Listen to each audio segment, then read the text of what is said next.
છોટાઉદેપુર વડાપ્રધાન નરેન્દ્રભાઈ મોદી દ્વારા પીએમ કિસાન સન્માન નિધિ યોજનાનો 22મો હપ્તો જાહેર. છોટાઉદેપુર જિલ્લાના 1 લાખથી વધુ ખેડૂતોને સીધો લાભ. છોટાઉદેપુર જિલ્લાના 7 તાલુકામાં મિલેટ ડેવલપમેન્ટ યોજના અંતર્ગત કૃષિ મેળો અને પ્રાકૃતિક કૃષિ પરિસંવાદ યોજાયો.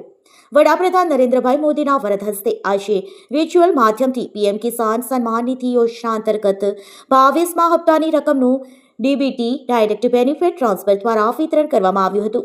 આ રાષ્ટ્રીય કાર્યક્રમના ભાગરૂપે છોટાઉદેપુરના ડોક્ટર બાબા સાહેબ આંબેડકર હોલ ખાતે જિલ્લા કલેક્ટર ગાર્ગીજનના અધ્યક્ષસ્થાને પીએમ કિસાન ઉત્સવ દિવસ અને મિલેટ મેળો યોજાયો હતો. ખેતીવાડી શાખાને પ્રોજેક્ટ ડાયરેક્ટર આત્મા છોટાઉદેપુરના સંયુક્ત ઉપક્રમે મિલેટ્સનો આંતરરાષ્ટ્રીય વર્ષ 2024-25 અંતર્ગત તાલુકા કક્ષાનો કૃષિ મેળો યોજાયો હતો, જેમાં મિલેટ શ્રી અન્ન પાકોના પોષણ મૂલ્ય અને પ્રાકૃતિક ખેતીના પ્રસાર પર ભાર મૂકવામાં આવ્યો હતો. તાલુકા પંચાયત પ્રમુખ કલ્પનાબેન રાઠવાએ પ્રાસંગિક ઉદ્બોધનમાં જણાવ્યું હતું કે ખેડૂતોને આર્થિક રીતે સશક્ત બનાવવા માટે 1/2/2019થી અમલમાં આવેલી આ યોજના લાભ આજે જિલ્લાના લાખો ધરતીપુત્રોને મળી રહ્યો છે.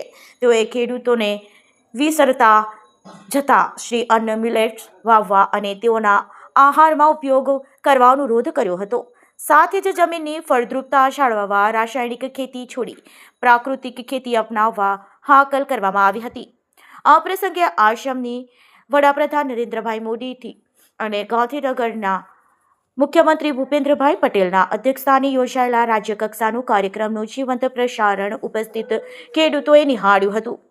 જિલ્લા કક્ષાના મુખ્ય કાર્યક્રમની સાથે જિલ્લાના તમામ 7 તાલુકા મથકો પર સમાંતર કાર્યક્રમો યોજાયા હતા. કાર્યક્રમની શરૂઆતમાં ખેતીવાડી અધિકારીઓ દ્વારા સ્વાગત પ્રવચન કરવામાં આવ્યું હતું.